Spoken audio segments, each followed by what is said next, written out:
লালের নেতা বুদ্ধবাবু একেবারে শুভ্র সাদা, জীবন চক্রে কোথাও লাগেনি এতটুকু মলিন কাদা। খর্বাকার মানুষ তিনি, মেরুদণ্ডটাও ভীষণ সোজা, একবার দেখলে তারে সহজে যায় যে বোঝা। মানুষকে বোঝাতে, সততা দেখাতে লাগেনি কাট আউটের আশ্রয়।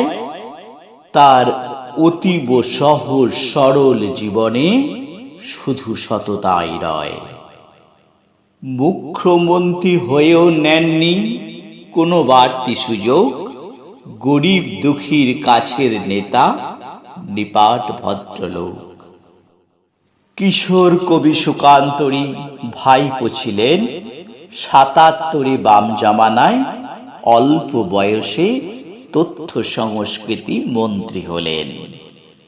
দীর্ঘকাল মন্ত্রী থেকেও লাগেনি কোথাও কালির দাগ, মুখ্যমন্ত্রী হয়েও নিতে হয়নি কোনো চুরির ভাগ। আত্মসমালোচনার প্রতীক হিসাবে নিজেকে তুলে ধরেছিলে, চোরেদের মন্ত্রিসভায় আর থাকবো না বলে। শত বাধাতেও তুমি ছিলে মার্ক্সবাদী পথে অবিচল, তাই ফিরিয়া এসেছ মন্ত্রিসভায় হয়ে আরো বেশি উজ্জ্বল। কৃষিকে ভিত্তি করে সিঙ্গুরে শিল্প গড়া স্বপ্ন ছিল, ভ্রান্ত আন্দোলনের ফলে কর্মসংস্থানের স্বপ্ন মুছে গেল। ভুল পথে আজ পা বাড়িয়ে কিছুই কি মোড়া পেলাম, ২৩শে শ্রাবণে বিদায় বেলায় তোমারে যারাই সেলাম।